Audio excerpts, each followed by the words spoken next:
여러분, 군중 속의 고독, 군중 속의 외로움이란 말이 있죠. 이 말은 미국의 사회학자 리스먼이라는 사람이 사용한 말인데, 이런 의미예요.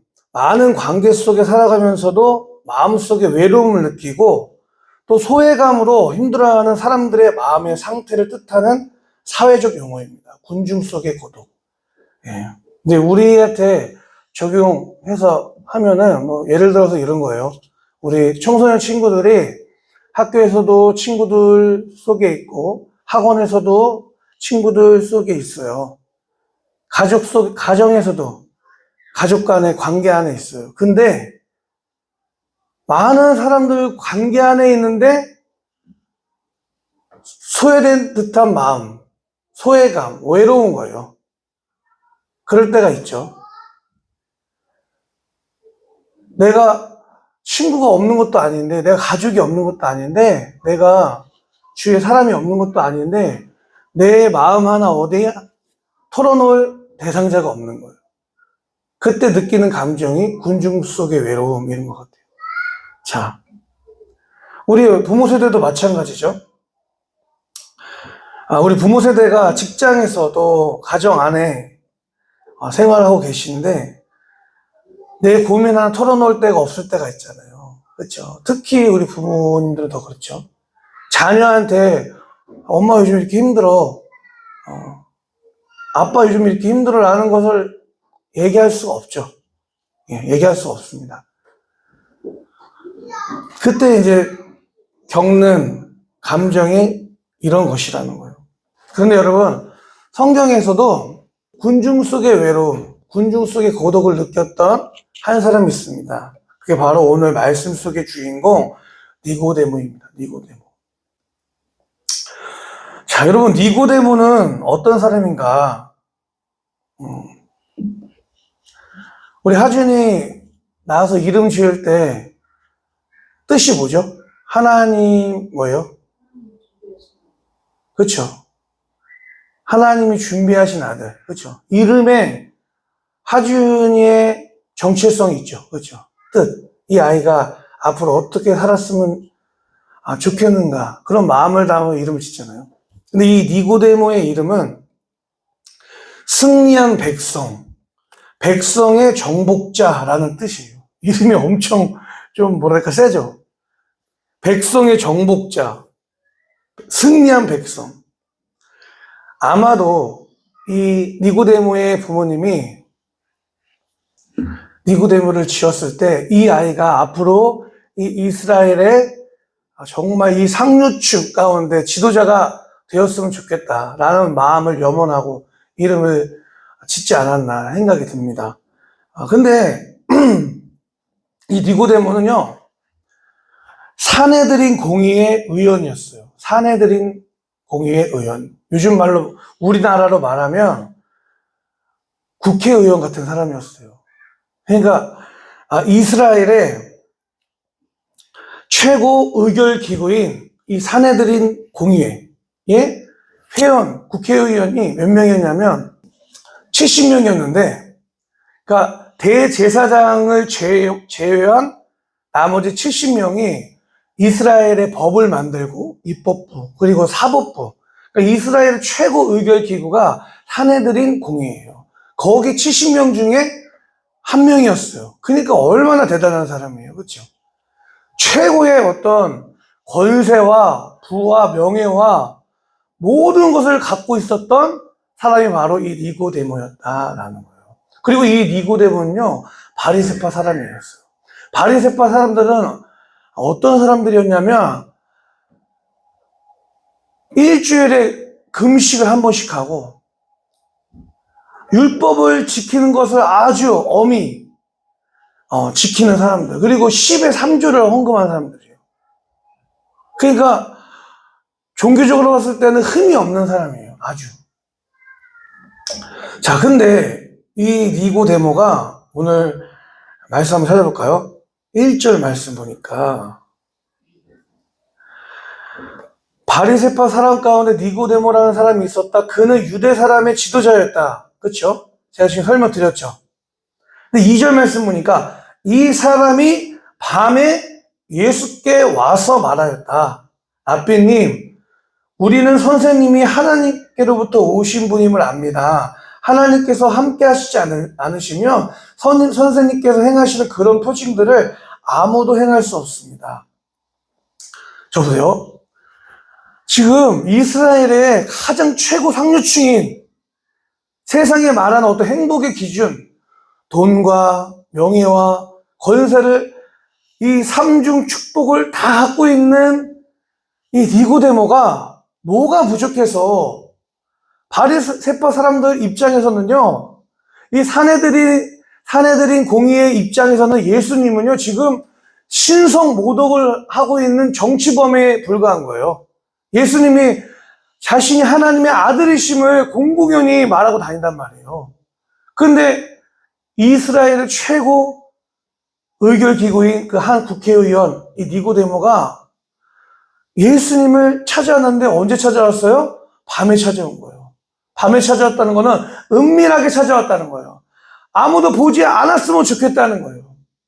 그만큼 지금 니고데모는 자기가 갖고 있었던 돈으로도 해결할 수 없었던, 명예와 권세로 해결할 수 없었던 어떤 문제가 있었다는 것이죠. 그 문제가 뭐였을까? 자, 니고데모가 예수님께서 지금 하시는 일들, 사람들의 병을 고치시고 죽은 사람들을 살리시고 이런 기적들, 이런 일들은 하나님께서 함께 하시지 않으면 일어날 수 없는 것입니다. 라고 얘기하고 있는 거예요. 근데 여러분, 예수님께서 뭐라고 말씀하십니까? 우리 예수께서 그에게 말씀하셨다. 읽어볼게요. 시작. 예수께서 그에게 말씀하셨다. 내가 진정으로 너에게 말한다. 누구든지 다시 나지 않으면 하나님 나라를 볼 수 없다. 여기까지. 예수님은 이미 니고데모의 고민이 뭐였는지 알고 있었던 거예요. 여러분, 여기에 한 가지 중요한 영적 메시지가 있습니다. 오늘 니고데모처럼 그 누구에게도 말할 수 없는 해결되지 않은 나의 고민들, 내 가족에게도 말하기 힘든, 살다 보니까 그럴 때가 있어요. 부모한테 말 못할 때가 많아요. 자식에게는 더 많아요. 친구는 말할 것도 없죠. 그럴 때가 있죠. 고민이 있어요. 그럴 때 여러분, 니고데모처럼 예수님께 찾아가시기 바랍니다. 이미 예수님께서 니고데모가 해결할 수 없었던 그 고민을 이미 예수님께서 알고 계셨던 거예요. 그러니까 고민을 가지고 예수님께 와가지고 관계가 아직 이루어지지 않았으니까 예수님 저 요즘 힘들어요. 저 이런 문제가 있어요. 이렇게 얘기한 게 아니라 예수님 하나님이 함께 하시지 않으면 예수님이 하시는 일들을 하나님이 함께 하시지 않으면 일어날 수 없는 거였어요. 제가 보니까요. 이렇게 지금 첫 마디가 인사한 말이 이래요. 근데 예수님께서 니고데모 안에 있었던 그 해결되지 않는 본질의 문제에 답을 주시는 거예요. 뭐예요? 내가 진정으로 너에게 말한다. 누구든지 다시 나지 않으면 하나님 나라를 볼 수 없다. 니고데모의 고민이 뭐냐면 내가 과연 지금 내가 종교적으로는 매일 성경 보고 있고 매일 예배 드리고 있고 아침에 한번 저녁에 한번 바리새인들은 예배를 그렇게 드립니다. 하루 시작할 때 예배로 시작하고 하루 마무리할 때 예배로 마무리하고 날마다 성경을 보고 율법을 지키고 헌금 생활 잘하고 교회에서 유대교 안에서 열심히 봉사하고 그런데 그 마음 가운데 해결되지 않는 질문이 있어요. 뭐냐면 내가 과연 구원받을 수 있을까? 내가 죽으면 과연 하나님 나라에 들어갈 수 있을까? 라는 해결되지 않는 질문이 있었다는 거예요, 여러분. 마틴 루터가 1517년에 종교개혁을 일으켰는데 종교개혁을 왜 일으켰는지 아세요? 이 사람이 하나님 말씀을 깊이 깨닫지 못했을 때는 천국에 가려고 하나님 나라에 들어가려고 난 죄를 지었어. 그래서 내 죄값을 내가 받아야 돼. 그래서 스스로 내 몸에 고행을 해가는 거예요. 우리 지금 티벳이나 이런 데 가면은 티벳 사람들이 고행을 하잖아요. 내가 지은 죄만큼 세 발짝 걷고 절하고, 세 발짝 걷고 절하고, 그걸 하는 거예요. 그러니까 내가 내 죄에 대한 죄값을 치러야 좋은 존재로 다시 환생할 수 있다. 티벳 불교에서 그렇게 가르치는 거예요. 종교개혁이 일어나기 전에 중세교회도 마찬가지였던 거예요. 내가 지은 죄에 대해서, 그러니까 내가 막 내 몸을 채찍질하고, 높은 계단을 막 무릎 꿇고 올라가야 되고, 이런 비본질적인 죄에 대한 해결책으로 그 죄를 해결하려고 했던 이 일들이 있었던 거예요. 여러분, 우리 안에도 교회 다니면서 내가 정말 구원받을 수 있을까? 내가 정말 지금 믿고 있는 믿음이 잘 믿고 있는 것인가? 라는 질문. 여러분들, 제가 구원 받으셨어요? 지금 천국 갈 수 있으세요? 말하고 모르면은 몰라요. 우리 교회 성도님들 제가 계속 말씀을 드렸으니까. 근데 대부분이 아니요. 아니라고 그래요. 성경 공부 막 2년씩 했는데도 너 구원받을 수 있어? 그러면 아니요. 왜 그런 것 같아? 저는 지금도 죄를 짓고 있는데요. 막 이런단 말이에요. 자, 여러분, 그런 고민이 니고데모한테 있었던 거예요. 니고데모가 예수님께 와서 그 고민을 얘기하고 싶었던 거예요. 근데 예수님께서 니고데모야, 너가 다시 태어나지 않으면 하나님 나라에 들어갈 수 없어. 다시 태어나지 않으면. 그게 우리는 세번역 성경을 읽고 있으니까 원래 개역개정 성경에서는 거듭남이라요. 거듭남. 오늘 우리 읽는 성경은 다시 나지 않으면. 자, 여러분, 다시 나지 않으면 이 원문을 보니까 안옷된 위로부터 다시 태어난다라는 뜻이죠. 자, 근데 니고데모가 예수님께 질문하는 거예요. 사람이 늙었는데 어떻게 다시 태어날 수 있습니까? 그 예수님께서 내가 진정으로 너에게 말한다. 물과 성령으로 나지 아니하면 하나님 나라에 들어갈 수 없다.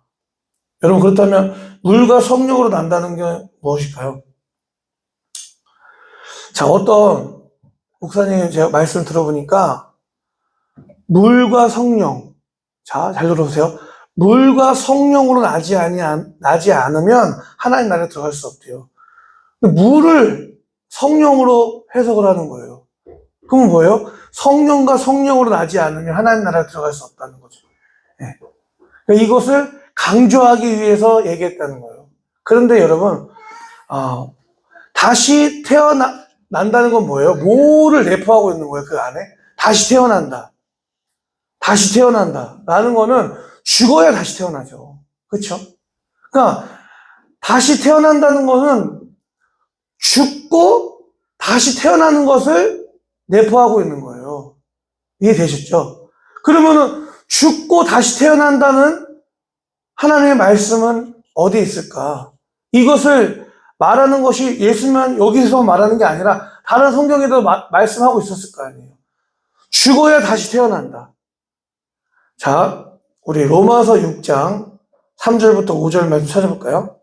세례를 받아 그리스도 예수와 하나가 된 우리는 모두 세례를 받을 때에 그와 함께 죽었다는 것을 여러분은 알지 못합니까? 그러므로 우리는 세례를 통하여 그의 죽으심과 연합함으로써 그와 함께 묻혔던 것입니다. 그것은 그리스도께서 아버지의 영광으로 말미암아 죽은 사람들 가운데서 살아나신 것과 같이 우리도 또한 새 생명 안에서 살아가기 위함입니다. 우리가 그의 죽으심과 같은 죽음을 죽어서 그에 연합하는 사람이 되었으면 우리는 부활에 있어서도 또한 그와 연합하는 사람이 될 것입니다. 아멘. 자, 우리 갈라디아서 2장 20절 말씀. 나는 그리스도와 함께 십자가에 못 박혔습니다. 이제 살고 있는 것은 내가 아닙니다. 그리스도께서 내 안에서 살고 계십니다. 내가 지금 육신 안에서 살고 있는 삶은 나를 사랑하셔서 나를 위하여 자기 몸을 내어주신 하나님의 아들을 믿는 믿음 안에서 살아가는 것입니다. 자, 여러분, 물과 성령으로 한다는 것은 물은 침례, 세례를 의미하는 거예요. 침례, 세례의 의미가 뭐예요? 내가 죄를 지어서 죄인이 아니라 내가 존재적인 죄의 존재라는 것을 인정하고 예수님이 모든 인류의 죄를 짊어지시고 침례 요한이 예수님을 딱 봤을 때 보라 세상 죄를 지고 가는 하나님의 어린 양이로다 라고 얘기한 것처럼 예수님께서 우리의 속죄 제물 되셔서 어린 양이 되셔서 우리의 죄를 다 짊어지시고 담당하셔서 십자가에 죽으실 때 나도 함께 죽었다는 거예요. 그게 침례입니다. 침례. 자, 침례는 죽은 거예요. 내가 예수님께 죽은 거예요. 그럼 성령은 뭘까요? 우리 말씀 찾아볼게요. 로마서 1장 2절부터 4절 말씀. 이 복음은 하나님께서 예언자들을 통하여 성경에 미리 약속하신 것으로 그의 아들을 두고 하신 말씀입니다. 이 아들은 육신으로는 다윗의 후손으로 태어났으며 여기서요 성령으로는 죽은 사람들 가운데서 부활하심으로 나타나신 권능으로 하나님의 아들로 확정되신 분이십니다. 그분은 우리 주 예수 그리스도이십니다. 예수님의 부활이 어떤 능력으로 부활하신 거예요? 성령의 능력으로. 그러니까 물과 성령으로 하는 것은 뭐냐면 내가 예수님과 함께 십자가에 못 박혀 죽었고 성령의 권세로 예수님 부활하실 때 나도 새롭게 태어났다는 것을 의미하는 거예요. 물과 성령으로는 뜻이. 자, 그러면 이렇게 말하니까 니고데모가 예수님 너무 이해가 안 갑니다.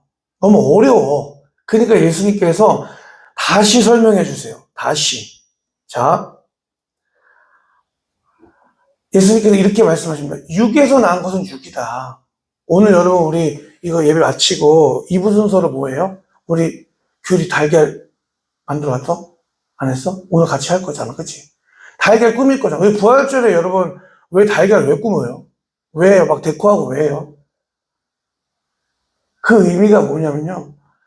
우리가 먹는 달걀은 그냥 일반 달걀이죠. 그 수컷에 정자가 수정된 달걀을 수정란이라고 하잖아요. 수정란은 그냥 따뜻한데 잘 두면 뭘 어떻게 돼요? 이 병아리가 되잖아요. 그렇죠? 네. 자 보세요. 그냥 달걀이 있어요. 그냥 그 암탉에서 나오는 그냥 달걀이 있어요. 근데 이 달걀이 낳기 전에 수컷의 정자가 그 난자와 만납니다. 그럼 이게 수정란이 되죠. 그래서 어느 정도 시간이 되면은 몇 개월 지나면 이 수정란에서 뭐가 태어나요? 병아리가 태어나잖아요. 그러니까 육에서 난 것은 육이다라는 건 이게 똑같은 거예요.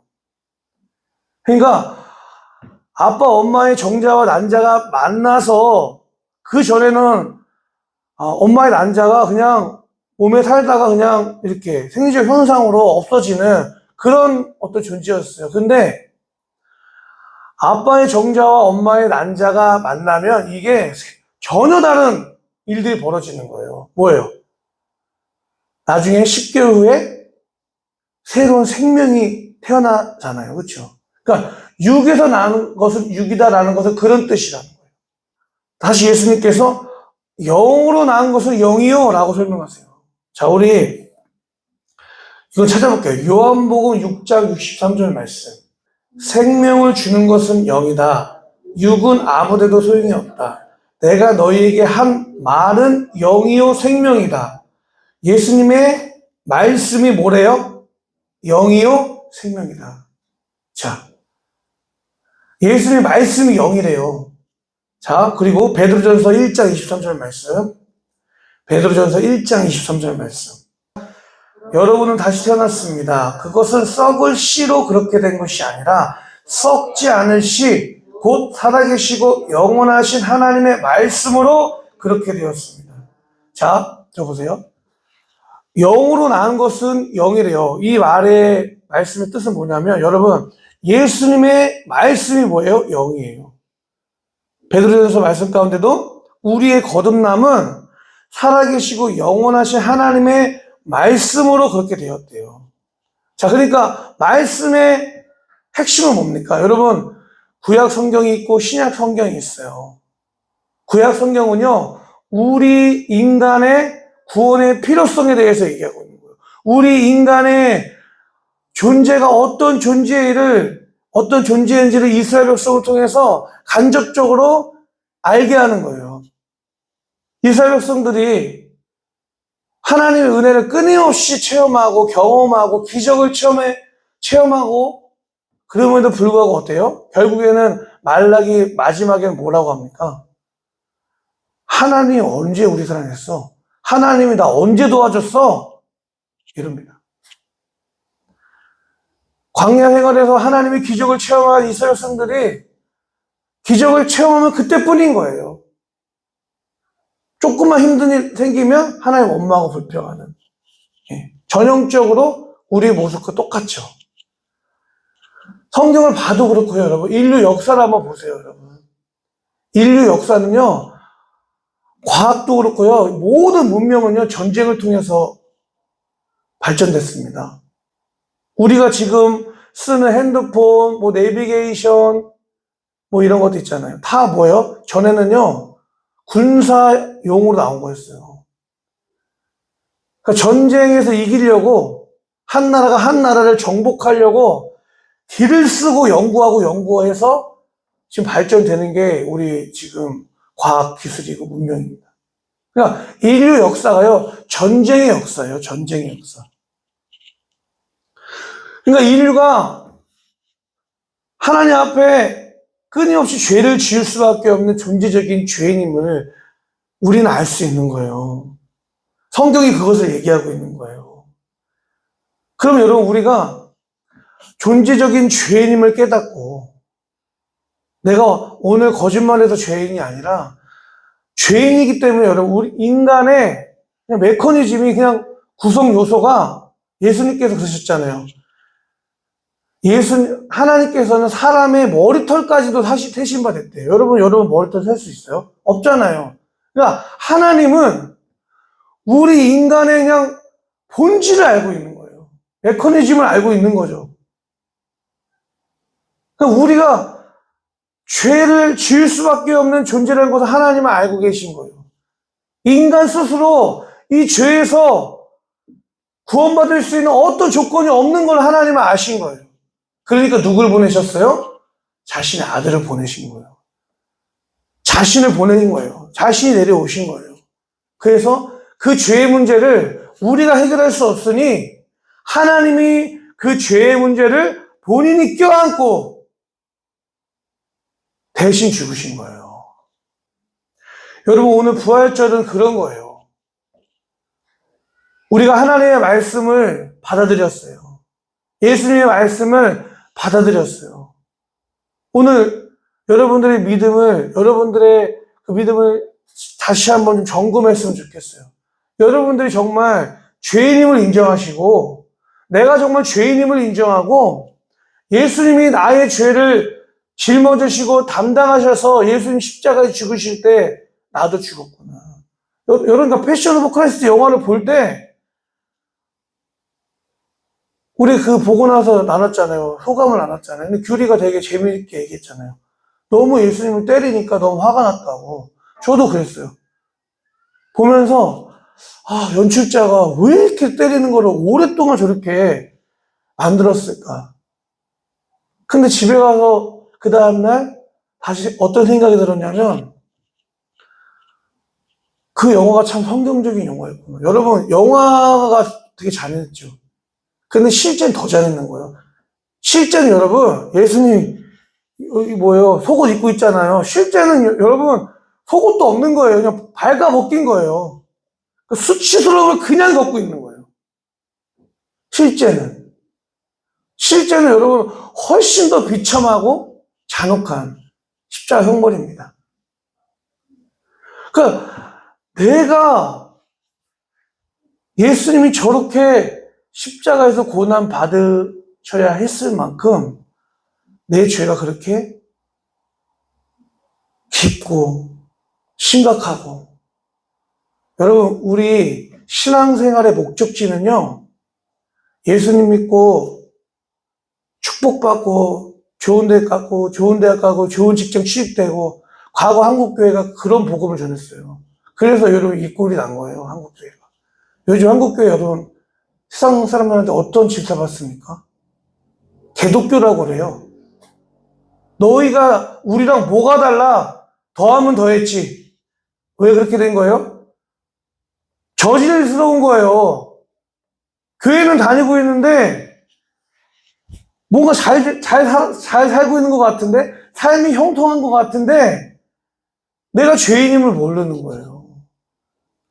그러니까 남을 비판하고 욕하고 내 성공을 위해서 누군가를 짓누르고 세상의 원리로 똑같이 살아가는 거예요. 네. 그러니까 여러분, 예전에 그 송혜교 나왔던 더 글로리에서 그 송혜교 친구가 그러잖아요. 마약하고 있었는데 목사님 딸이에요. 그런 영화가 왜 나왔겠습니까? 마약하고 있어요. 그런데 송혜교한테 뭐라 그래요? 너 그럼 지옥 가. 난 구원받았어. 그런 무서운 말을 하는 겁니다. 그렇게 생각하고 살고 있는 거예요. 믿고 있는 거예요. 전혀 성경이 말하고 있는 것과 다른 거예요. 여러분, 우리 신앙생활의 목적지는 뭐냐면, 신앙생활을 하면 할수록, 기도를 하면 할수록, 말씀을 읽으면 읽을수록 우리가 성령께서 빛을 비춰주세요. 알게 하시는 것이 있어요. 그게 뭐예요? 내가 패션 오브 크리스트 영화에서 예수님이 저렇게 오랫동안 처참하게 채찍 맞으시고 수치를 겪으시고 맞으셔야 했을 만큼 내가 원래 받아야 될 형벌은 더 심했구나. 여러분, 하나님의 아들이시니까 그렇게 그 정도 받으신 거지. 원래는 여러분, 내 죄는 누가 책임져야 되는 거예요? 내가 책임져야 되는 거예요. 내 죄 때문에요, 영원한 지옥에 들어가야 될 운명인 거예요, 원래 우리는. 여러분, 거지 나사로가 그러잖아요. 거지 나사로가 천국에 갔어요. 부자는 지옥에 갔어요. 그 지옥에서 너무나 고통스러워서 이 부자가, 아버지 아브라함이요, 저 거지 나사로의 손끝에서 물 한 방울 찍어가지고 저 마른 이 혀에 좀 적셔달라고. 그만큼 고통스러운 게 지옥입니다, 여러분. 근데 여러분, 천국과 지옥이 반드시 있습니다, 여러분. 여러분, 보험 다 들으셨죠? 의료보험 들으셨죠? 그렇죠? 우리나라가 너무 좋은 나라예요. 의료보험 없으면 여러분, 미국 같은 데는요, 병원비가요 엄청 비싸요. 의료보험이 없어서. 네. 그 보험 왜 드는 거예요?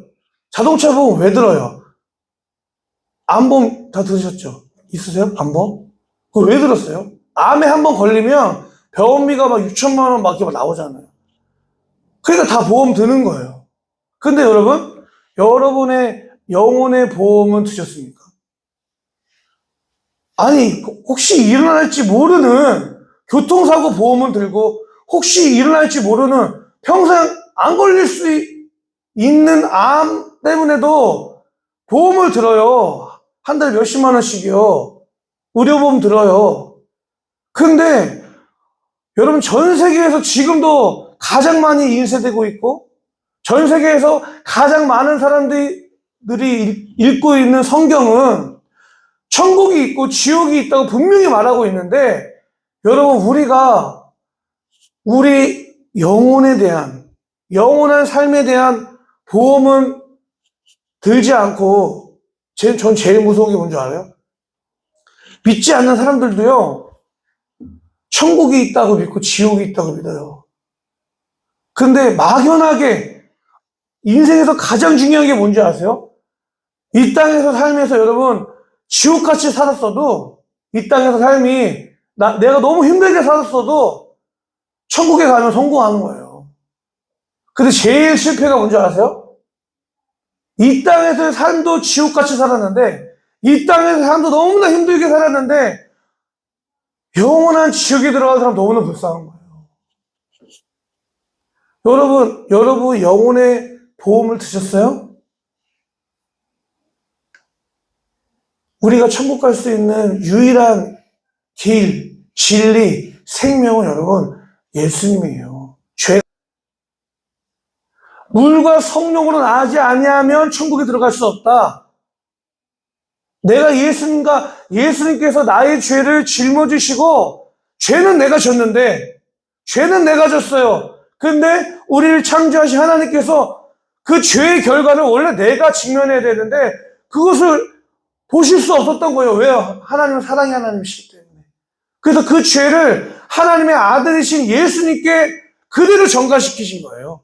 죄는 내가 졌는데 그 죄값을 예수님께서 짊어지시고 담당하셔서 십자가에서 죽으신 거예요. 그래서 우리가 예수님의 십자가의 사건을 바라볼 때 저 사건은 모든 인류를 위한 사건 이전에 나의 사건입니다.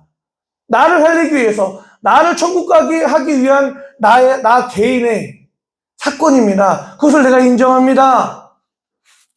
그리고 예수님 부활하실 때 내가 함께 새로운 존재로 다시 태어났습니다.